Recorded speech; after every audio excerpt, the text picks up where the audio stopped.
Students, welcome to my YouTube channel.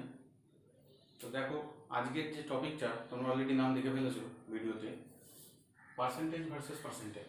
তো এই ভিডিওটা করার প্রয়োজনীয়তা আমি এই মুহূর্তে অনুভব করছি, কারণ ইতিমধ্যেই আমাদের West Bengal council of higher secondary এডুকেশনের উচ্চ মাধ্যমিকের ফলাফল ঘোষিত হয়ে গেছে। তো যারা রেজাল্ট দেখেছো তারা দেখতেই পাবে প্রত্যেকটা সাবজেক্ট এবং টোটাল মার্কসের পাশে একটা করে সংখ্যা দেওয়া রয়েছে, যেটা পার্সেন্টেজের মতো লাগলেও অ্যাকচুয়ালি পার্সেন্টেজকে ওটা ডিফাইন করে না। অর্থাৎ ওইটা কিন্তু অ্যাকচুয়ালি পার্সেন্টেজ না, ওইটা হচ্ছে পার্সেন্টাইল। এখন এই পার্সেন্টাইল জিনিসটা কি, সেটাকে আদৌ পার্সেন্টেজের সঙ্গে তুলনামূল্য বিচার করলে কি একই নাকি আলাদা, সেটা নিয়ে আজকে আমার ভিডিও। আরও একটা জিনিস বলতে চাই, এই সামনেই উচ্চ মাধ্যমিক পরীক্ষা হয়ে গেল, বিভিন্ন বোর্ডের রেজাল্টও বেরিয়ে গেছে, ইতিমধ্যে কয়েকটা বেরিয়ে যাবে সামনে, যেগুলো বাকি রয়েছে। তো সামনেই স্টুডেন্টদের জন্য যে বড় পরীক্ষাগুলো অপেক্ষা করছে, আইআইটি, যেই মেন, যেই অ্যাডভান্স, এই আইআইটি এন্ট্রান্সগুলো অপেক্ষা করছে। তো আইআইটি এন্ট্রান্স দিতে গেলে আমাদের আইআইটিতে বসার জন্য বা যেই অ্যাডভান্সে বসার জন্য আমাদের কিছু ক্রাইটেরিয়া অবশ্যই থাকা প্রয়োজন। অর্থাৎ সবাই এন্ট্রান্সে বসতে পারবে না, সব স্টুডেন্ট। তার কারণ ওরা নির্দিষ্ট কিছু কোয়ালিফিকেশান স্ট্যান্ড সেট করে রেখেছে, যেগুলো আমাদের বর্তমানে অবশ্যই সেগুলো মেনটেন করেই পরীক্ষায় বসতে হয়। তো আইআইটির জন্য যে স্ট্যান্ডার্ডটা সেট করা রয়েছে, স্টুডেন্টদের তার নির্দিষ্ট বোর্ডে উচ্চ মাধ্যমিক বা সমতুল্য পরীক্ষায় সাবজেক্টের সমস্ত সাবজেক্ট মিলে টোটালে 75% নাম্বার তাকে পেতেই হবে। যদি সে 75% নাম্বার পায়, অবশ্যই এটা জেনারেল এবং ওবিসি ক্যাটাগরি স্টুডেন্টদের জন্য। ক্যাটাগরি যদি চেঞ্জ হয়, অর্থাৎ এসসি এসটি, ফিজিক্যালি হ্যান্ডিক্যাপদের জন্য অবশ্যই পার্সেন্টেজের কিছু রিল্যাক্সেশন রয়েছে। তো আমরা জেনারেল এবং ওবিসি নিয়েই আলোচনা করছি, 75%। আর যদি কেউ 75% না পায়, তার জন্য একটা অল্টারনেটিভ প্রসেস রয়েছে, মানে অল্টারনেটিভ ক্রাইটেরিয়া। সেটা হচ্ছে তার বোর্ডের যে এইচএস বা ইকুইভ্যালেন্ট এক্সামিনেশন সে দেবে, সেই এক্সামিনেশনের প্রথম 20%, অর্থাৎ প্রথম 20খানা পার্সেন্টাইলের মধ্যে তাকে আসতে হবে, তাহলেই সে এলিজিবল ফর আইআইটি এন্ট্রান্স, অর্থাৎ জেই অ্যাডভান্স। তো সেই জন্য আমাদের এখন পার্সেন্টাইল সম্পর্কে জানাটা খুবই জরুরি হয়ে পড়েছে, কারণ আমরা যদি বুঝতেই না পারি পার্সেন্টাইল জিনিসটা কি, প্রথম 20% মানে কী বোঝাতে চাইছি, আদৌ যে সেটা পার্সেন্টেজ কি পার্সেন্টেজ নয়, তাহলে আমাদের খুবই সমস্যায় পড়তে হবে। এবং রেজাল্ট একটা দেখতেই আমাদের সমস্যা ফেস করতে হচ্ছে অনেককে। তো সেই জন্য আমাকে অনেকেই জিজ্ঞেস করেছে ব্যাপারটা, সেই জন্য আমি ভিডিওটা করছি। তো দেখো, পার্সেন্টেজ এবং পার্সেন্টাইল এটা নিয়েই আমাদের টপিক আজকে। তো ফার্স্টে আমি পার্সেন্টেজ নিয়ে একটু আলোচনা করি। এটা নিয়ে বেশি আলোচনার প্রয়োজন নেই, কারণ আমরা অলরেডি সবাই পার্সেন্টেজ ছোটোবেলায় পড়ে এসেছি, সবাই মোটামুটি জানি। তাও আমি একটা ছোট্ট এক্সাম্পল দিই। সাপোজ ধরো একটা এক্সামিনেশন হচ্ছে, এক্সামিনেশনের ফুল মার্কস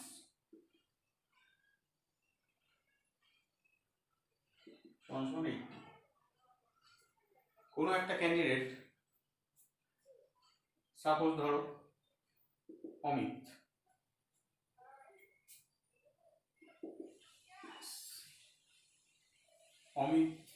নাম্বার পেয়েছে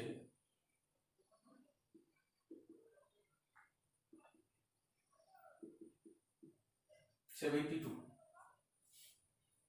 অর্থাৎ অমিতের পার্সেন্টেজ কত? শতকরা হাফ। তা আমরা কীভাবে করি? obtained marks divided by full marks into 100%। তাহলে এক্ষেত্রে আমাদের 72/80 into 100 ক্যালকুলেশন করলে আমরা পেয়ে যাব 90%। অর্থাৎ আমরা 90% নাম্বার পেয়েছে অমিত, সেইটা পার্সেন্টেজ কীভাবে বের করতে হয় সেটা শিখলাম। এইবার আমরা যাচ্ছি পার্সেন্টাইল। ঠিক আছে, তো পার্সেন্টাইল নির্ণয় করার জন্য আমরা একটু ডিটেলসে একটা এক্সাম্পল নেব, সেই এক্সাম্পলটা একটু বোঝার চেষ্টা করব। তো দেখা যায় আমাদের ক্যান্ডিডেট অমিতই থাকছে, কিন্তু সে এক্সাম দিয়েছে আমাদের উচ্চ মাধ্যমিক পরীক্ষা, সে অ্যাপিয়ার করেছিল। তো অ্যাপিয়ার করে সে ধরে নাও গণিতে 80 পেয়েছে। ঠিক আছে, তো এখানে আমরা total registration of the math examination equal to 15,500। এটা মানে কি বোঝাচ্ছে? এটা মানে এটাই বোঝাচ্ছি আমরা West Bengal council of higher secondary এডুকেশনের পরীক্ষা দিতে গেলে আমাদের অবশ্যই সবাইকে একটা রেজিস্ট্রেশন করতে হয়। সেই রেজিস্ট্রেশনের জন্য অর্থাৎ ধরে নিচ্ছি আমরা একটা আমাদের মতো করে সংখ্যা যে 15,500 জন টোটাল অঙ্ক পরীক্ষা দেওয়ার জন্য রেজিস্টার্ড কাউন্সিলের কাছে, অর্থাৎ এতজন ফর্ম ফিল আপ করেছিল। এইবার সবাই কি আর ফর্ম ফিল আপ করে ম্যাথের জন্য? যারা ম্যাথ পড়ে তারা অনেকে যে বায়ো সায়েন্স তারা ম্যাথের জন্য ফর্ম ফিল আপ করেন, সেই জন্য আমাদের ম্যাথের ফর্ম ফিল আপের নাম্বারটা দরকার। আচ্ছা, এইবার আমরা বের করবো যে কতজন অ্যাকচুয়ালি হলে গিয়ে এক্সামিনেশন দিয়েছিল, অর্থাৎ অ্যাপিয়ার্ড ফর এক্সামিনেশন। তো total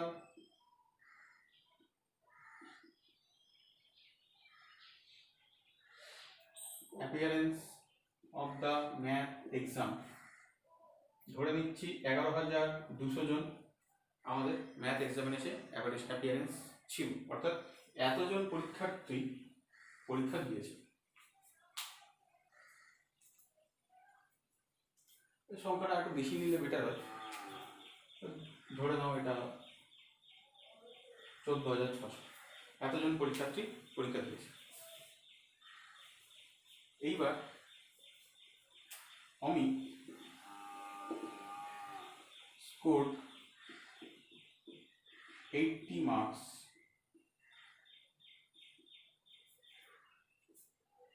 out of 100 in math। Amit অঙ্কে 100-তে 80, অর্থাৎ 80% মার্কস পেয়েছে।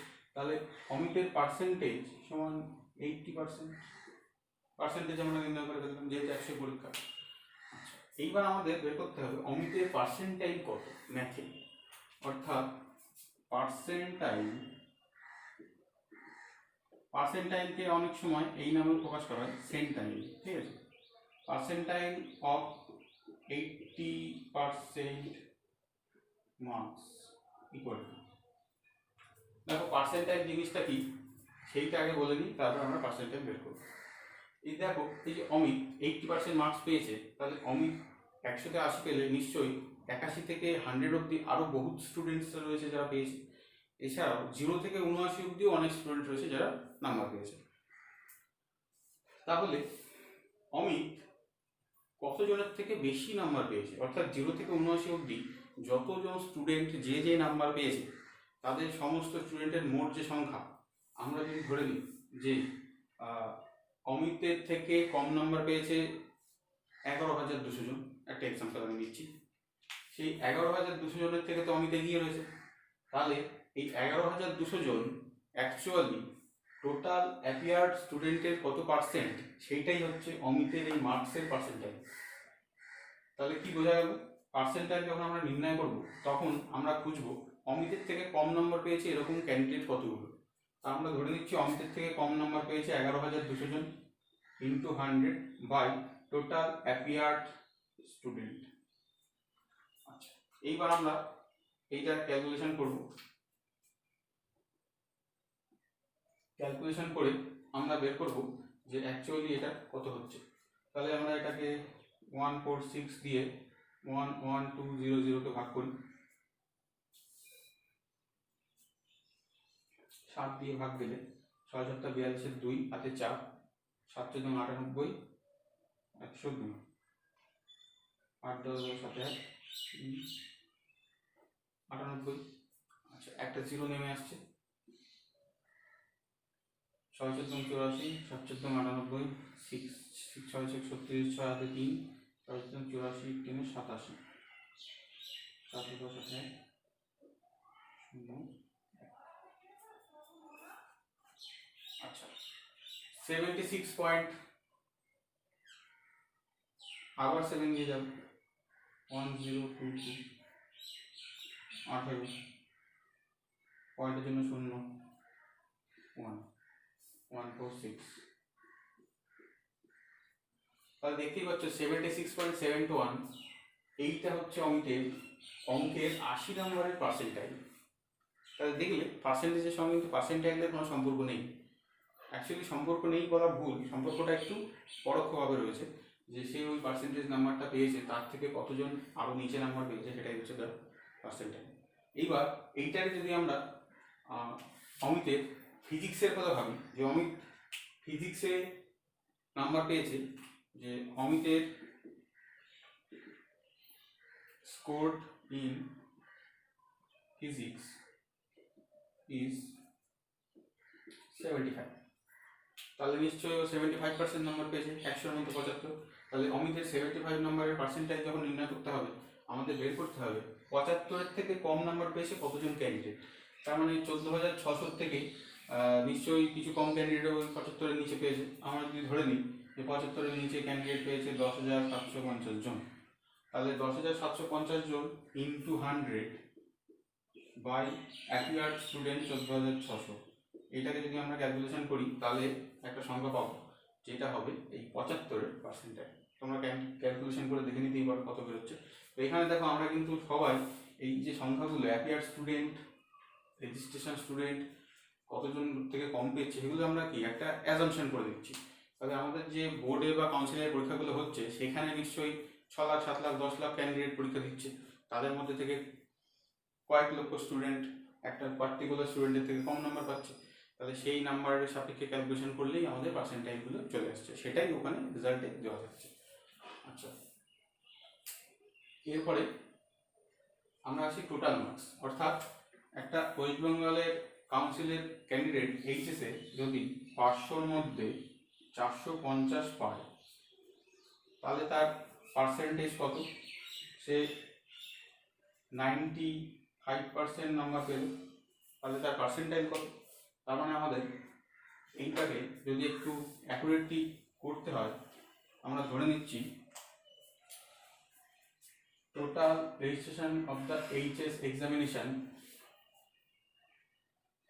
8,75,790, টোটাল অ্যাপিয়ারেন্স 7,65,270।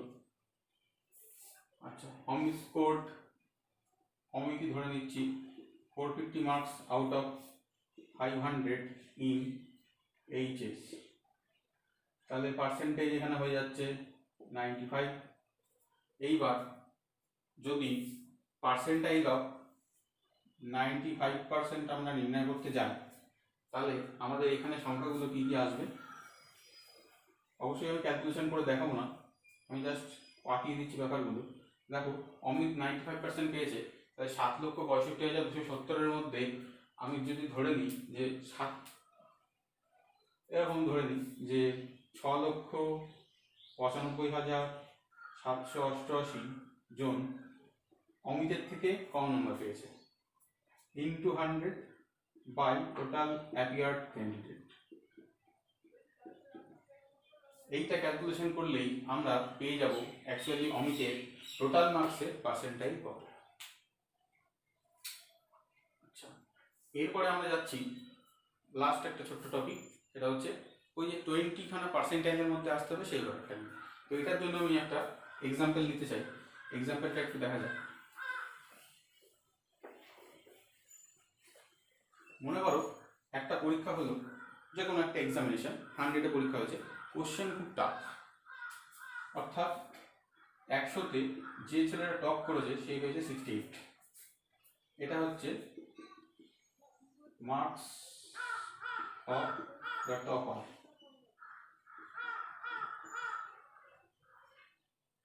এইবার আমরা যদি এই জিনিসটাকে সামান্য সময়ের জন্য সরিয়ে রাখি যে কোশ্চেন কঠিন ছিল, তাহলে আমরা কি দেখবো?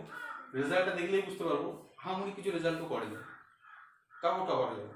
তাহলে কোশ্চেন কঠিন ছিল বলেই তো এরকম হলো, অর্থাৎ কি ওর থেকে ভালো নাম্বার পাওয়ার মতো কোনো ক্যান্ডিডেট নেই, কেউই ওর থেকে বেশি নাম্বার পায়নি, অর্থাৎ তারা সবাই নিশ্চয়ই ওর থেকে নিচে পেয়েছে। তা আমি যদি ধরে নিই ওই এক্সামিনেশনে 2000 জন টোটাল নাম্বার অফ অ্যাপিয়ারেন্স ছিল, টোটাল নাম্বার অফ অ্যাপিয়ারেন্স সমান 2000, তার মানে 1999 জন ওর থেকে পিছিয়ে রয়েছে। তাহলে ওর এই যে 68 তাহলে ওর পার্সেন্টেজ অফ দ্য টপার সমান সমান 68%। এইবার তাহলে পার্সেন্টাইল অফ 68% ইকুয়াল টু কীভাবে পাবো আমরা? ওর থেকে পিছিয়ে আছে 1999 ইন্টু 100/2000, অর্থাৎ 1999/20। এটাকে যখন আমরা ভাগ করব তখন আমরা পাবো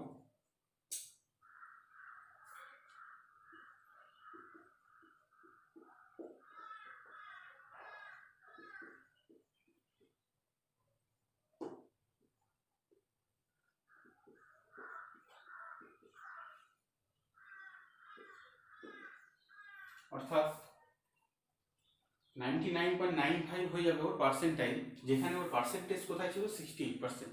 কিন্তু একটা হিউজ ডিফারেন্স হয়ে যাচ্ছে। তাহলে পার্সেন্টাইলটা আমাদের এটাই হেল্প করে যে ক্যান্ডিডেটটার অ্যাকচুয়ালি কোশ্চেনের সাপেক্ষে যেভাবেই পরীক্ষা দিক তার কোয়ালিটি কীরকম ছিল।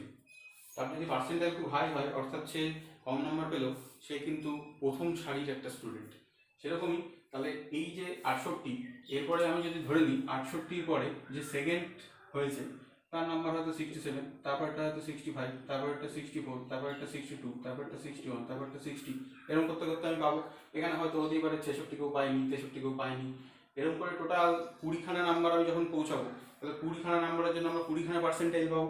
সেই 20খানা পার্সেন্টাইলের মধ্যে যে সব ক্যান্ডিডেট করবে, অর্থাৎ কি, এটা আমি একটা ছোটো এক্সাম্পল নিয়েছি। টপার হয়েছে একজন, হতেই তো পারে সেকেন্ড হয়েছে 4 জন, থার্ড হয়েছে 5 জন, যেটা আমাদের এইচএসে হয়ে থাকে।